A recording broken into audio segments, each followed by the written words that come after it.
महोदय, अभी कुछ दिन पहले बीजेपी का एक बहुत बड़ा नेता मिला मेरे को। उससे काफ़ी लंबी चर्चा हुई मेरी, और उसने जो जो बातें बताई वो इतनी चौंकाने वाली थी कि आप सब सुनोगे तो रोंगटे खड़े हो जाएंगे। उसने मेरे से पूछा कि केजरीवाल जी, आपको क्या लगता है मोदी जी अडानी की इतनी मदद क्यों करते हैं? मैंने कहा दोस्त हैं दोनों, इसीलिए करते हैं। कहता बस इसलिए। कहता मोदी जी ने आज तक किसी के लिए कुछ नहीं करा, अपनी वाइफ के लिए कुछ नहीं करा, अपनी माँ के लिए कुछ नहीं करा, उनके भाई गुजरात में रहते हैं उनके लिए, किसी रिश्तेदार के लिए कुछ नहीं करा, राजनीतिक गुरु के लिए कुछ नहीं किया। वो अपने दोस्त के लिए इतना कुछ करेंगे, ऐसा कैसे हो सकता है? दोस्त पे इतने मेहरबान क्यों हैं? ऐसी भी क्या दोस्ती है? आज के ज़माने में कौन कोई भाई के लिए कुछ नहीं करता, दोस्त के लिए कौन करता है? तो मैंने कहा फिर क्या मामला है? कहते आप खुद सोचो, इतना बड़ा क्राइसिस हुआ, हिंडनबर्ग की रिपोर्ट आई, चारों तरफ थू-थू हुई, पूरा क्रैश कर गया अडानी ग्रुप। मोदी जी इतने स्वार्थी आदमी हैं कि अगर केवल मामला दोस्ती तक होता तो 2 मिनट में उसको साइड करते और कहते मेरा कोई लेना देना नहीं इससे। अभी भी उसको बचाने में लगे हुए हैं। कभी एसबीआई को कह रहे हैं इसको पैसे दो, आज अखबार में आया पीएफ वालों को भी बोला इसको पैसे दो। सारी एजेंसी अभी भी उसको पूरी तरह से उसको बचाने में लगे हुए हैं।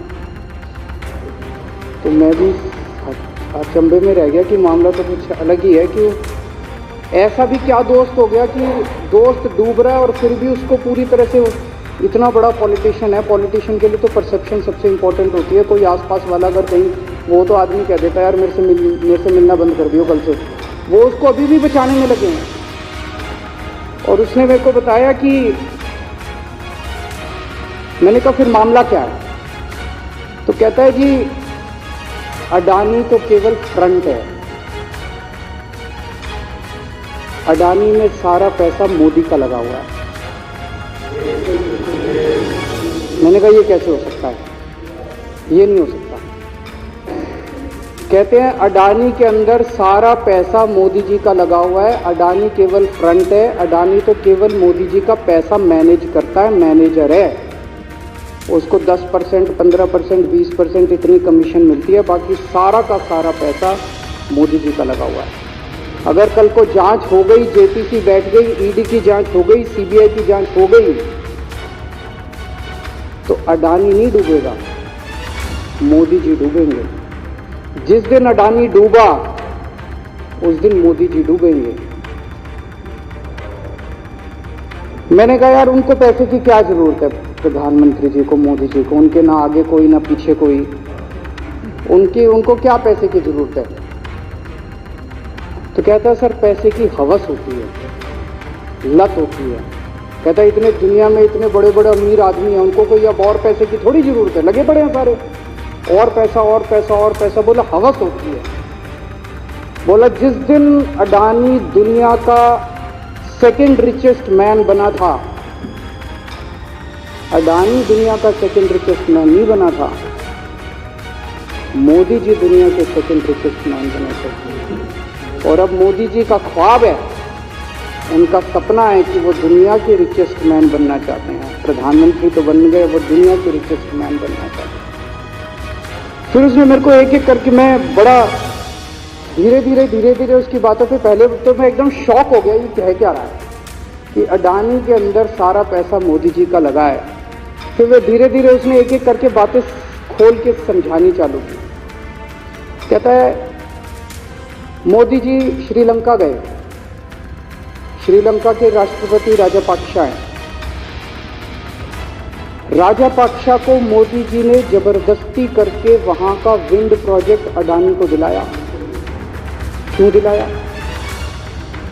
मैं आप लोगों से पूछना चाहता हूं, आप में से कोई विदेश जाएगा तो वहां की किसी एजेंसी को जबरदस्ती करके अपने भाई को, रिश्तेदार को ठेका दिला के आओगे क्या? ऐसे कोई करता है क्या? मोदी जी ने जबरदस्ती राजपक्षा के ऊपर प्रेशर डाल के वहां का विंड प्रोजेक्ट अडानी को दिलाया। अडानी को नहीं दिलाया, खुद लिया वो प्रोजेक्ट। वो मोदी जी का प्रोजेक्ट है, वो अडानी का प्रोजेक्ट नहीं है। और ये बात कैसे निकली?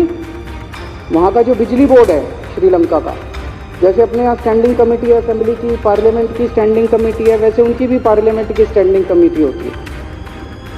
तो वहां पे पार्लियामेंट की, श्रीलंका की पार्लियामेंट की स्टैंडिंग कमेटी ने जब उनके बिजली बोर्ड के चेयरमैन को बुलाया और बोले तूने ये प्रोजेक्ट अडानी को क्यों दिया, तो उसने कहा जी राजपक्षे साहब ने मेरे को बुलाया था, उन्होंने कहा मोदी जी मेरे पे बहुत प्रेशर डाल रहे हैं कि ये प्रोजेक्ट अडानी को दे।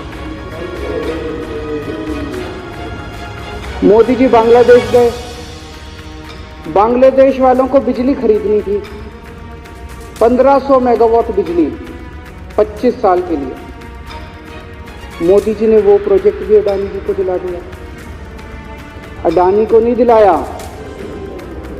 मोदी जी ने वो प्रोजेक्ट खुद लिया। 25 साल तक 1500 मेगावाट बिजली खरीदने का प्रोजेक्ट बांग्लादेश का, वो भी मोदी जी ले आए अपने नाम पे। इजराइल गए, इजराइल के साथ भारत ने कई सारे रक्षा सौदे किए, रक्षा सौदे, वो सारे के सारे रक्षा सौदे अडानी को दे दिए। अडानी को नहीं दिए, मोदी जी ने खुद लिए। अभी 2-3 साल पहले 6 एयरपोर्ट की नीलामी हुई प्राइवेटाइजेशन के लिए, सरकार ने उनकी नीलामी करी, भाई प्राइवेट प्लेयर आते लोग। उसमें एक कंडीशन थी कि उसी को दिया जाएंगे ये एयरपोर्ट जिसने पहले एयरपोर्ट का काम कर रखा है। हर सरकारी ठेके में होती है, हम सड़क बनाते हैं, कहते हैं भाई सड़क, जिसको ठेकेदार को सड़क बनाने का एक्सपीरियंस है उसी को दिया जाएगा। हम बिल्डिंग बनाते हैं, हम कहते हैं भाई ये पानी के वाटर ट्रीटमेंट प्लांट लगाते हैं, हम कहते हैं भाई जिसने WTP वाटर ट्रीटमेंट प्लांट इतने लगा रखे हैं उसी को दिया जाएगा। हम सीवेज ट्रीटमेंट प्लांट बनाते हैं, हम कहते हैं जिसको 20 साल का एक्सपीरियंस है, 15 साल का है, उसी को। इसमें भी ये कंडीशन थी कि जिसने इतने साल तक एयरपोर्ट चलाने का काम कर रखा उसी को दिया जाएगा। अब अडानी ने तो कर नहीं, मोदी जी ने तो कर नहीं रखा था, अडानी ने तो कर नहीं रखा था, तो क्या करते? आखिरी मोमेंट पे वो कंडीशन हटा दी गई, बोले कोई एक्सपीरियंस की जरूरत नहीं है। 6 एयरपोर्ट नीलामी पे थे, 6 के 6 एयरपोर्ट अडानी को दे दिए, अडानी को नहीं दिए। मोदी जी ने वो खुद 6 के 6 एयरपोर्ट खुद अपने नाम कर दिए। आज 2021 नवंबर में एयरपोर्ट टेक ओवर किए, 2023 1.5 साल हुआ है। 1.5 साल के अंदर आज एयरपोर्ट का 30%, पूरे देश का एयरपोर्ट का जितना धंधा है, बिजनेस है, उसका 30% बिजनेस जो है वो मोदी जी के पास है। 30%, 1.5 साल के अंदर इतना बड़ा भारत देश, इतने एयरपोर्ट, 30% एयरपोर्ट का बिजनेस आज मोदी जी के पास है। एक और बड़ी इंटरेस्टिंग चीज हो रही है, ये ईडी और सीबीआई को इस्तेमाल करके बंदूक यहां रख के लोगों की फैक्ट्रियां छीनी जा रही हैं। मतलब 10 अक्टूबर 2018 को, 10 अक्टूबर 2018 को कृष्णापट्टनम पोर्ट के ऊपर इनकम टैक्स की रेड हुई और 6 अप्रैल 2020 को 1.5 साल बाद वो पूरा एयरपोर्ट अडानी ने खरीद लिया। उसके यहाँ बंदूक रखते, उसको कहा या तो दे दे और या क्यों। तो वो अडानी ने नहीं खरीदा, वो मोदी जी के पास चला गया कृष्णापट्टनम एयरपोर्ट। 10 दिसंबर 2020 को ACC और अंबुजा सीमेंट पे रेड हुई और 2 साल बाद 16 अक्टूबर 2022 को दोनों सीमेंट प्लांट मोदी जी के पास चले गए। 2020 जुलाई को मुंबई एयरपोर्ट का मालिक था GVK, उसके ऊपर CBI और ED की रेड हुई, FIR हुई और 1 महीने बाद मुंबई एयरपोर्ट जो है वो मोदी जी के पास चला गया, अडानी के पास चला गया। तो ED और CBI पे रेड कराते हैं, उसको धमकाते हैं फैक्ट्री वाले को, कंपनी वाले को कि या तो जेल जा और या तेरी फैक्ट्री हमको दे दो। ये इधर तो सुनते थे हरियाणा की तरफ एक थी, इधर इसकी फैक्ट्री भी छीन ली, पंजाब में भी सुनते थे इसकी भी फैक्ट्री छीन ली, इसकी पूरे देश के अंदर ये इतनी गुंडागर्दी मची पड़ी है कि ईडी की रेड करा देते हैं, सीबीआई की रेड करा देते हैं, यहाँ बंदूक रखते हैं और कहते हैं या तो फैक्ट्री दे दे और या जेल जा। ये क्या चल क्या रहा है इस देश के अंदर? इन्होंने अभी थोड़े दिन पहले ऑर्डर निकाला कि सारे जितने पावर प्लांट हैं, जितनी राज्य सरकारें हैं, पंजाब सरकार की, हमारी जो सरकार है, उनके पास भी ऑर्डर आया, सारी सरकारों को जितना उनका कोयले की रिक्वायरमेंट है उसमें से 10% कोयला इंपोर्टेड इस्तेमाल करना पड़ेगा। और इंपोर्ट केवल मोदी जी करते थे, अडानी करता था। तो इसका मतलब आपको 10% अपना कोयला कंपल्सरी, जरूरत नहीं है आपको कोयले की, लेकिन 10% कोयला आपको अडानी से खरीदना पड़ेगा।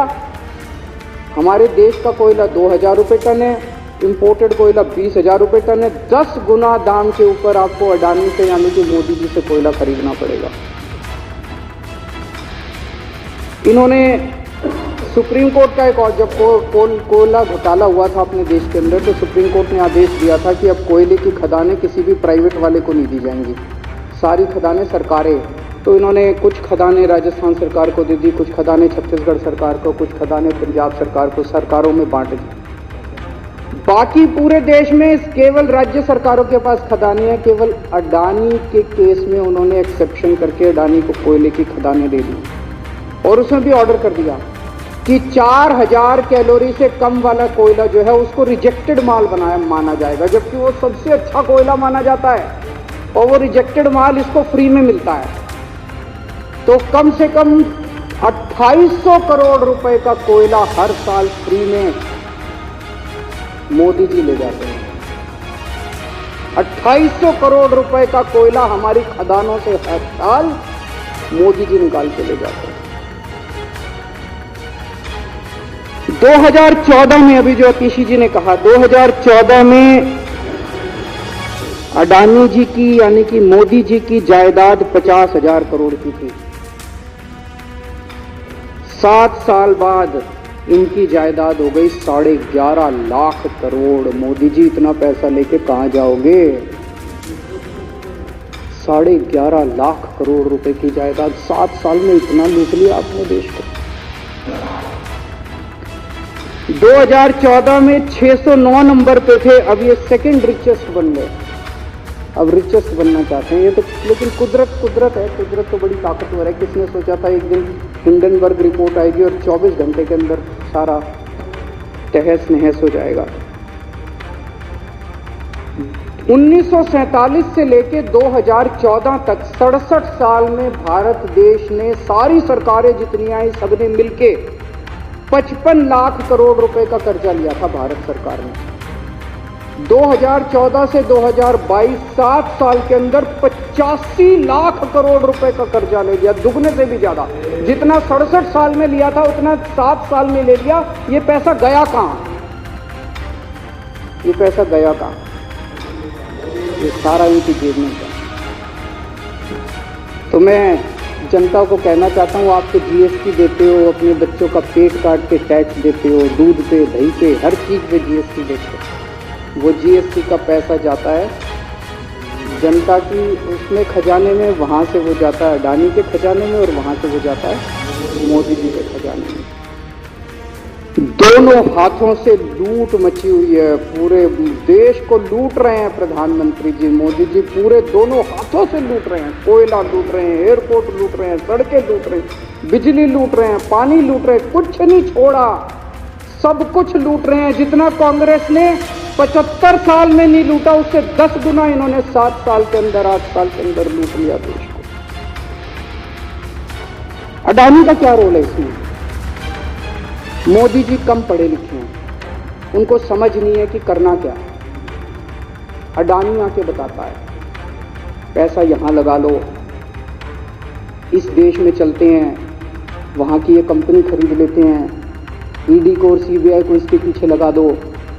वो सारा मैनेजमेंट करता है, दिमाग उसका, पैसा मोदी जी का। उसके बदले में उसको पता नहीं 10%, 15%, 20% कितनी कमीशन मिलती है, लेकिन दिमाग सारा अडानी का है। और मेरे को ज्यादा चिंता इस बात की है अध्यक्ष महोदय प्रधानमंत्री जी कम पढ़े लिखे हैं, उनको कम समझ में आता है। लोग आके उनको कुछ ना कुछ कहीं भी जाते हैं या कोई विदेश से आता है, उसके जो भी विदेश से नेता आता है या कहीं जाते हैं तो दो ही कंडीशन होती है। एक तो उसको कहते हैं भाई गले मिल ले, तो फोटो खिंचा ले, गले मिल ले, फोटो खिंचा ले, पार्क में घूम ले, तो वो फोटो खिंचाने के लिए उसको कहा जाता है भाई फोटो खिंचा ले, फोटो खिंचाने के। और दूसरा उसको कहा जाता है भाई अडानी को ये ठेका दे दे, अडानी को ये ठेका दे। और कोई किसी कईयों को कहते हैं तारीफ कर दे, कोई आके कुछ नेता आके कहते हैं ना मोदी जी तो दुनिया के सबसे लोकप्रिय नेता है। उसने क्या लेना देना, मोदी जी दुनिया के सबसे लोकप्रिय, वो आके क्यों कह रहा है? बदले में वो देश, ये जो गोरे हैं ना, बहुत चतुर हैं, बहुत चालाक हैं, ये ऐसे इतने भोले वाले नहीं है कि यहाँ पे आए और कह गए मोदी जी दुनिया के, वो पता नहीं किस किस चीज़ पे साइन करा के ले जाते हैं, पता ही नहीं चलता बदले में क्या साइन करा के ले जाते हैं। यही हुआ था 17वीं 18वीं सदी के अंदर हमारे देश में। वो ईस्ट इंडिया कंपनी वाले आते थे, उस टाइम के हमारे राजे महाराजे भी ऐसे ही अनपढ़ होते थे, उनको कुछ अकल होती नहीं थी। उनके दरबार में आते थे, उनकी तारीफ करते थे, खूब तारीफ करते थे, और पता नहीं किस किस चीज़ पे साइन करा के ले गए। 100 साल के अंदर पूरा देश अंग्रेजों ने कब्जा कर लिया। वही हाल अब हो रहा अपने देश का कि हमारे कम पढ़े लिखे प्रधानमंत्री हैं, पैसे की हवस है, और मतलब जो भी आता है 2 लाइन उनके उसमें बोल दे, गले मिल ले, पार्क में घूम ले, अडानी को 2 कंपनियों का ठेका दे दे, बदले में पता नहीं देश का क्या क्या बेच दिया इन लोगों ने। बहुत चिंता है हम लोगों को देश की इस वक्त, जिस दौर से देश गुजर रहा है। मुझे लगता है कि आज़ादी के बाद से सबसे भ्रष्ट प्रधानमंत्री अगर कोई हुए हैं जिन्होंने देश को इतना लूटा है, तो वो आज मौजूदा प्रधानमंत्री हैं। और उसके ऊपर कम पढ़े लिखे हैं, उनको कुछ पता नहीं, कोई कुछ भी उनसे साइन करा के ले जाता है, किसी को कुछ पता नहीं चलता। मैं संजीव झा के प्रस्ताव का समर्थन करता हूँ।